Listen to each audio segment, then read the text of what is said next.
Bonjour tout le monde et bienvenue dans une nouvelle vidéo sur le sujet des déchets. Je m'appelle Manu et j'ai créé une société qui s'appelle Oilimi et je vends en ligne des produits naturels et des huiles essentielles. Je vous ai fait une vidéo précédemment sur le thème du zéro déchet et des déchets cachés. Et comme promis, dans cette vidéo-là, on va parler de plastique.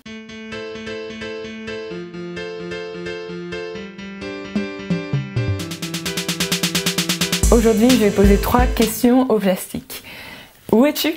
D'où viens-tu? Où vas-tu? Donc mon but c'est d'expliquer un petit peu où est le plastique déjà, où est-ce qu'il est quand on ne le voit pas, comment on le transforme. Voilà, je vais pas faire cette vidéo pour vous expliquer que les emballages uniques, c'est pas bien, que on les retrouve dans l'océan et que ça a plein d'impacts négatifs, vous le savez déjà très bien. L'idée c'est d'aller un petit peu plus loin en fait.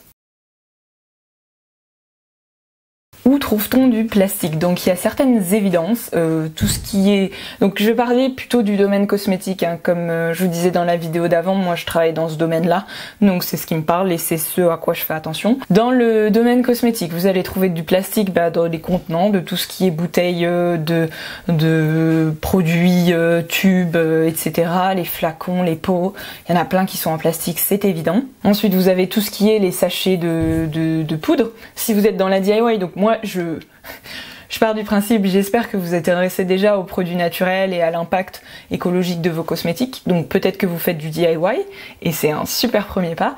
On trouve aussi du plastique malheureusement pour tous les sachets de poudre, souvent c'est du plastique, les pots aussi, quand on achète des poudres en pot c'est souvent du plastique aussi. Je parle par exemple des argiles et ce genre de choses. Ensuite il y a les bouchons, je vais pas vous mentir en disant qu'il n'y a pas de plastique chez Oilimi, hein. Moi ça c'est du plastique. Sachez que ça c'est du caoutchouc naturel, donc le petit pressoir de la pipette, mais qui a beaucoup, là j'en ai un, je sais même pas, ah non, je suis pas sûre, mais quand c'est plus brillant, plus luisant, souvent c'est du plastique en fait. Donc ça c'est relativement évident. Il y a des plastiques qui sont un petit peu plus cachés, qui sont dans des emballages mais qui sont un petit peu plus cachés. Donc déjà vous avez ce genre de petits sachets en craft, super stylé machin. Voilà. Ce que vous pouvez voir là c'est du Rooibos. C'est doublé en plastique. Le petit zip là, sachet fraîcheur, c'est du plastique et en fait tout l'intérieur est doublé en plastique et c'est, enfin voilà, hein, c'est des choses qui doivent rester fermées de manière hermétique. Donc on a besoin d'un emballage hermétique et le papier, le craft, c'est pas hermétique. Donc il y a un doublage en plastique. Donc pourquoi je vous dis ça en fait, c'est parce qu'il y a quand même une grosse question de est-ce qu'il vaut mieux avoir juste un emballage en plastique ou un emballage en plastique recouvert de craft? J'ai pas la réponse. Je pense que on utilise quand même moins de plastique avec un truc comme ça, mais peut-être qu'il est aussi moins recyclable, moins recyclé, plus controversé, je sais pas en fait, c'est une grande question. En tout cas, je pense très fortement que ce genre d'emballage dans la communauté green, écolo, zéro déchet, tout ça, ça se vend bien mieux. Alors qu'en fait la différence elle est pas du tout avérée par rapport à un sachet en plastique classique en fait. Autre exemple, vous avez les bouchons des flacons, de flacons en verre par exemple. Là j'en ai un petit bouchon. À l'intérieur, je sais pas si vous pouvez voir, mais il y a une mousse, il y a une cale, c'est du plastique. C'est nécessaire en fait parce que sinon, le plastique a plein de belles propriétés et il permet de rendre les choses hermétiques comme je vous disais juste avant. Quand on conditionne des liquides dans des flacons, on a besoin de joint. Le joint c'est souvent le silicone. Pareil quand vous avez des pots en verre avec des couvercles en métal. Là par exemple je prends l'exemple c'est un pot d'huile de coco. Vous avez toujours un joint en silicone là, c'est nécessaire, sinon ça fuit de toute façon. Pourquoi je vous montre ça et je vous dis ça? Le but c'est pas de vous dire ouais c'est nul, les pots en verre il y a du plastique etc à changer. Non, c'est très bien d'avoir moins de plastique. Je veux simplement souligner que le fait que l'émergence du zéro plastique, ça n'a aucun sens. Il y a des gens qui disent qu'ils n'ont pas de plastique chez eux. J'ai entendu ça plusieurs fois. Il y a du plastique dans les peintures, il y a des plastiques dans tous les vernis, dans toute l'école, dans la tuyauterie. Le plastique, il est absolument partout. Donc, arrêtons de parler de zéro plastique. C'est comme le zéro déchet, ça n'a pas de sens. Le but pour moi, c'est plutôt d'essayer de réduire au maximum les plastiques et de se focaliser sur les plastiques qui ont un intérêt, de changer son comportement par rapport au tout plastique. Par contre, il faut arrêter de mentir au consommateur en lui disant on vous propose des produits sans plastique. C'est extrêmement rare. Là, je vous parlais emballage, maintenant on trouve aussi du plastique à l'intérieur des cosmétiques. Il y a tout ce qui est silicone, donc vous savez que le silicone c'est un plastique, donc ça c'est quelque chose qu'on va souvent trouver dans tout ce qui est shampoing, produits pour les cheveux, maquillage, enfin dans énormément de produits. Ça fait une texture toute douce et toute lisse, vous savez, quand vous lavez les cheveux après avec des shampoings sans silicone pour la première fois, ça fait genre... Ensuite, il y a tout ce qui est microbilles. Alors ça, c'est beaucoup plus régulé, mais on le voyait beaucoup aussi comme moi quand vous étiez ado, vous utilisiez des trucs Neutrogena là, où ça faisait un petit exfoliant tout frais là. Les exfoliants, c'était des mini-billes en plastique. Ensuite, vous avez une partie des tensioactifs, ce qui est par exemple PEG, PPG, si vous regardez dans les listes INSEE. Donc c'est des agents qui vont servir en fait à faire mousser les produits. Un exemple de produit dans lequel on trouve souvent ces produits-là, que moi je pensais être super naturel, etc., c'est l'eau micellaire. Donc quand vous voyez votre bouteille d'eau micellaire, je vais pas citer les marques, mais de marques de parapharmacie, etc., vous avez un peu l'impression que c'est un truc, vous savez... pur, eau thermale et tout. Pas du tout. Il y a des plastiques dedans qui servent à mousser le produit, qui sont agressifs pour la peau et qui ont des problèmes écologiques qu'on verra juste après. Comment fabrique-t-on le plastique ? Alors là-dessus, pour vous répondre, je vais prendre mon livre sur le plastique et je vous mettrai les références dans la description. Donc pour fabriquer du plastique, il faut un ensemble de polymères. Et ces polymères sont constitués d'un ensemble de monomères. Et les monomères se lient entre eux pour faire des polymères sous l'action de la pression, de la chaleur et d'un catalyseur. Et les monomères de base qu'on utilise pour faire du plastique sont issus du pétrole. Voilà, on va pas trop rentrer dans le détail technique. Alors quelque chose que je trouve... amusant, c'est qu'en fait l'industrie pétrolière a une vision assez zéro déchet, au moins assez zéro gaspille de son activité, puisqu'en fait pour avoir ces monomères là, cette partie du pétrole qu'on va utiliser pour faire du plastique, on distille le pétrole, on va avoir différentes couches de différentes qualités de pétrole, vous allez avoir le gazole, le kérosène, l'essence, etc. Ça va être des choses qu'on va brûler directement pour faire de l'énergie, et en fait la couche la plus légère, la plus supérieure, c'est celle-là qu'on va utiliser pour fabriquer le plastique en fait. Donc en fait on utilise tout, on ne perd rien, zéro gaspille. Bien entendu, dans tout ce processus, il y a énormément de déchets qui sont créés. Comme je vous disais, le catalyseur sous pression avec chaleur, etc. C'est des choses qui forcément créent des déchets. Ça utilise énormément d'énergie. De l'eau aussi. Le chiffre que j'avais entendu, c'est que une bouteille d'eau en plastique à fabriquer, elle consomme autant que l'eau qu'il y a dedans. Ensuite, c'est aussi des processus au cours desquels il y a des pertes. Donc ça, sur l'extraction du pétrole, on le sait bien. Après, il faut savoir qu'il y a énormément d'intermédiaires. Je vous parlais dans la vidéo d'avant que le fait d'augmenter les intermédiaires, ça augmente en fait les quantités de déchets. C'est vrai pour la transformation du plastique, c'est quelque chose qui fait intervenir beaucoup d'intermédiaires. Vous avez celui qui va extraire le pétrole, celui qui va le transformer, donc juste là souvent c'est les mêmes. Vous allez avoir après obtenir en fait des granulés de plastique, comme des petits bouts de plastique, comme vous avez un peu votre cire d'abeille en petits granulés là, version plastique. Ensuite ça va être retransformé pour faire des plastiques. On va mettre des additifs, des colorants, des trucs comme ça pour obtenir la texture qu'on veut. Ensuite il y a des personnes qui vont mouler ces plastiques là pour faire les emballages qu'on cherche, etc. Et en fait à chaque fois le plastique il va voyager, il va changer de main, il va être transporté, il y a des risques de perte. Il y a le fait que ces personnes là elles s'achètent leur matière première, qu'elles vont pas forcément acheter la quantité précise qu'il leur faut. Forcément à un moment il va y avoir une partie de ces granulés qui vont être un déchet. Et le fait de s'en débarrasser, ça peut être très problématique. Donc là j'en reviens à un peu la ligne directrice de toutes ces vidéos, c'est voilà les déchets cachés. Quand vous jetez à la poubelle un plastique, c'est pas juste le fait que vous avez mis ce plastique à la poubelle qui a un impact en termes de déchets. Le plastique c'est juste votre emballage, mais derrière il y a eu des pertes, il y a eu des consommations, il y a eu des déchets qui ont été générés pour arriver à cette matière là en fait. Ensuite, j'en viens au point qui me semble un peu le plus important sur la question du plastique et du coup qui est lié au recyclage. Que devient le plastique ? On va dire qu'au niveau du consommateur qui a reçu un plastique, qu'est-ce qu'il va devenir ? Soit vous pouvez le jeter dans la nature, donc j'espère qu'aucun d'entre vous a ce comportement-là. Soit vous pouvez le jeter dans votre poubelle marron, soit vous pouvez le jeter dans votre poubelle jaune. Donc là, il va falloir faire le tri entre les plastiques qui sont recyclables et non recyclables. En fait, ce qu'il faut comprendre, c'est que le fait qu'un plastique soit recyclable ou non, c'est pas tant vraiment la nature du plastique et sa recyclabilité que la volonté et l'intérêt économique de recycler ou non ce plastique. Le plus recyclable, ça va être les flacons épais là, comme ça, en PET, donc qui sont un peu, enfin c'est la même matière que les bouteilles en plastique. Donc ça c'est ce qu'on recycle le plus. Comme je vous disais par exemple au début de la vidéo, tout ce qui est sachet de poudre, etc. C'est des plastiques qui sont très légers en fait, et le fait de les capter par rapport au poids qu'ils représentent, donc de matières premières en plastique recyclé qui vont devenir, bah c'est pas intéressant tout simplement. Donc je vous ai dit, on va avoir 3 comportements différents par rapport aux emballages en plastique. Ce qui est jeté dans la nature, ben c'est emporté par le vent, par les courants, par les flux des gens, etc.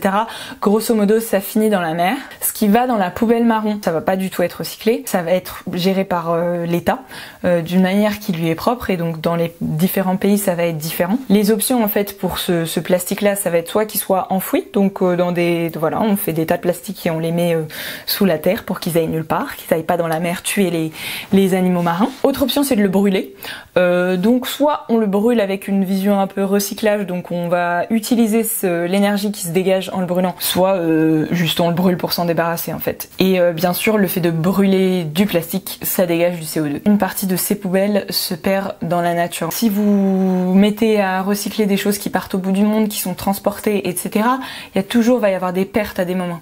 Et du coup, ça c'est des choses qui vont se retrouver dans la nature. Donc même si vous, en fait, vous avez tout bien fait, de trier, que ce soit collecté correctement, etc., le fait que ça voyage tant, ça augmente vraiment les risques de perte. Ce qui est un peu triste, c'est que ce qu'on peut souhaiter pour le plastique, c'est qu'il soit incinéré et qu'on le transforme en CO2, parce que sinon bah ça finit dans les océans et ça pose d'autres problèmes vis-à-vis de la biodiversité, de la qualité de l'eau. Donc ensuite, ce plastique, on va retrouver dans les mers en fait. Il va se dégrader, il va se séparer d'une manière ou d'une autre, et en fait vous avez des petits bouts de plastique qui vont se séparer et qui vont créer des microplastiques. Et ensuite eux aussi vont se dégrader et faire des nanoplastiques. D'une part, vous avez genre des objets entiers en plastique qui peuvent être avalés par les animaux, qui peuvent les étouffer, les étrangler, etc. Ensuite vous avez toutes ces particules qui sont beaucoup plus petites, qui forcément vont avoir un impact négatif sur les animaux, mais juste vont se retrouver dans eux, et donc dans le poisson que nous on va manger par exemple. Il y a aussi une partie du plastique qui reste tout simplement dans l'eau, donc en fait qui va suivre le cycle de l'eau, qu'on va retrouver dans nos eaux de pluie, qu'on va retrouver dans l'eau du robinet. Il y a des tests qui ont été faits et en effet on retrouve des microplastiques en fait dans l'eau potable. Donc vous voyez, il y a eu un petit temps quand même avant que par exemple notre sachet d'argile, on va dire, soit arrivé dans la mer et qu'il soit dégradé pour faire des microplastiques. Mais nous pouvons raccourcir tout ça quand on utilise des produits à base de silicone, à base de microplastiques, comme je vous disais, tout ce qui est tensioactif, qui sont des plastiques, etc., etc. Là, on a mâché le travail, on a directement des plastiques qui sont tout petits, donc qui sont grosso modo infiltrables, qu'on met sur notre peau.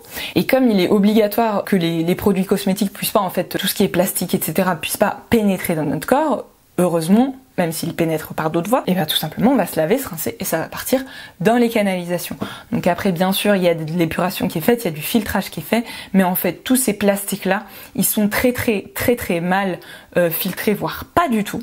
Et du coup on va les retrouver dans les sols, on va les retrouver dans les plantes. Tout ce qui est plastique n'est pas autorisé en cosmétique bio, mais vous avez des grandes marques qui vous font un peu des marketing green, produits d'origine naturelle, etc. Quand c'est d'origine naturelle, mais ça veut tellement rien dire. 98%, vous savez là, c'est en fait les 98% en général c'est l'eau. Donc tout le reste, potentiellement, c'est pas d'origine naturelle. Si vous pouvez vraiment vous tourner vers des produits dans lesquels il n'y a pas de microplastique, il y a vraiment des produits naturels qui sont géniaux pour avoir les cheveux doux, pour avoir la peau lisse. Il y a déjà tellement de plastiques dont on pourra pas s'éloigner, qui vont finir par devenir des microplastiques, qu'on va retrouver dans tout notre environnement. Si en plus on en rajoute avec des produits cosmétiques qui sont même pas bons pour notre peau, enfin vraiment moi je trouve ça juste dommage. Alors il y a quand même une partie du plastique qu'on trie, qui va être recyclé, hein. Mais c'est très peu. Je vous disais dans la vidéo d'avant, c'est 22% du plastique qui arrive dans les centrales de tri qui va être effectivement recyclé en France. Il y a des pays où c'est plus, mais ça monte pas au-dessus de 50% je crois. Donc ça reste très peu. Ce plastique recyclé, en fait, on va le transformer pour réobtenir des granulés de plastique, les fondre ensemble avec du plastique neuf pour faire des nouveaux emballages. On recycle 22% du plastique, mais dans le plastique que nous on utilise, il y a que 7% de plastique recyclé à l'intérieur en moyenne. Donc en fait, le truc c'est que peu importe la quantité de plastique qu'on recycle, quand on produit tout le temps du nouveau plastique. Et en plus, alors je vous rechercherai le chiffre exact, mais je crois que c'est 80% des plastiques qui sont recyclés qu'une seule fois. Donc en fait, quand vous recyclez un plastique, vous allez ralentir ce processus où il va finir par aller dans la nature, être brûlé ou je sais plus quelles étaient les options là, mais ça va finir par arriver en fait. Quand vous avez un plastique de bonne qualité qui est bien recyclable, comme par exemple les bouteilles d'eau ou les flacons de cosmétiques en PET, vous allez les recycler une fois, mais derrière ils vont pas redonner un flacon en PET, ils vont plutôt donner type des fibres de rembourrage, des trucs comme ça, de basse qualité en fait, et des choses qui vont pas du tout être recyclables derrière. Pour clôturer cette vidéo, je vous propose des actions à mettre en place pour réduire vos déchets en plastique, et en particulier ceux qui sont pas franchement visibles. Évitez la cosmétique conventionnelle. Je suis pas toujours fan de cosmétique bio, mais au moins je sais que dans les labels bio, vous n'allez pas trouver tout ce qui est plastique. Un peu plus difficile maintenant, mais important quand même, bannir tout ce qui est les petits plastiques, tout ce qui est les petits sachets de poudre, etc., les emballages uniques. Je mets tout le temps des recettes de masques super bien sur Instagram. S'il vous plaît, n'achetez pas les petits masques carrés là de chez Sephora que vous utilisez une fois, ce plastique là. Ensuite, les deux derniers conseils, je pense que je les remettrai sûrement dans les vidéos qui suivront, c'est pas juste par rapport au plastique. Fabriquez vous-même vos produits cosmétiques. Bon, moi c'est ce que je vous propose, donc je peux pas ne pas vous donner ce conseil là, et surtout à partir de produits bruts. En fait, plus vous aurez la matière brute non transformé chez vous, plus vous serez sûr qu'il n'y a pas eu plein d'intermédiaires qui ont transformé puis conditionné dans du plastique, envoyé à un autre intermédiaire, reconditionné, reemballé, etc. Et enfin, réduisez votre consommation. En fait, une cosmétique plus saine, c'est une cosmétique qui répond mieux aux besoins de votre peau et donc qui nécessite d'utiliser moins de produits. Moins de produits, ça veut dire moins d'emballage, ça veut dire moins d'intermédiaires. J'ai deux exemples principaux là-dessus, c'est ce qui est savon saponifié à froid sur gras. Si vous vous lavez avec des gels douche, c'est des choses comme elles sont agressives pour la peau, elles vous assèchent et derrière vous avez besoin de mettre des crèmes. Si vous utilisez des savons saponifiés à froid, essayez au moins une semaine. Vraiment, je vous assure que vous aurez la peau beaucoup moins sèche et du coup vous aurez moins la nécessité d'utiliser des crèmes ou des huiles, soient-elles bio et naturelles. Et pareil pour le shampoing. Moi j'utilise que des shampoings aux poudres qui sont très très doux. Pour tous ceux et celles qui ont les cheveux gras, sachez que le gras de votre cheveu en fait c'est votre cuir chevelu qui le sécrète, c'est du sébum, et ce sébum il est là parce que votre cuir a été agressé. Si vous l'agressez moins souvent, il va générer moins de sébum, vous aurez les cheveux moins gras. Chacun sa solution, peut-être que la vôtre c'est pas les shampoings aux poudres, mais en tout cas si vous trouvez des solutions qui vous mènent vers le fait que vous avez besoin d'utiliser moins de produits, qu'il y a plus de produits dont vous pouvez vous passer, vous allez limiter tous les emballages et les déchets cachés qui leur sont liés. Voilà donc pour cette vidéo sur le plastique. Encore une fois, j'espère que vous avez appris des choses. Dans la prochaine vidéo, je vous parlerai du verre, parce que les emballages en verre, c'est vraiment la grosse mode. J'ai entendu plusieurs fois, c'est en verre, c'est recyclable à l'infini, donc ne génère aucun déchet. C'est comme les gens qui n'ont pas de plastique dans leur maison, voilà, c'est des trucs qui me font un peu... Donc je vais dédier une vidéo au sujet de l'impact écologique du verre. N'hésitez pas à vous abonner pour la découvrir en premier. Je vous dis à très bientôt.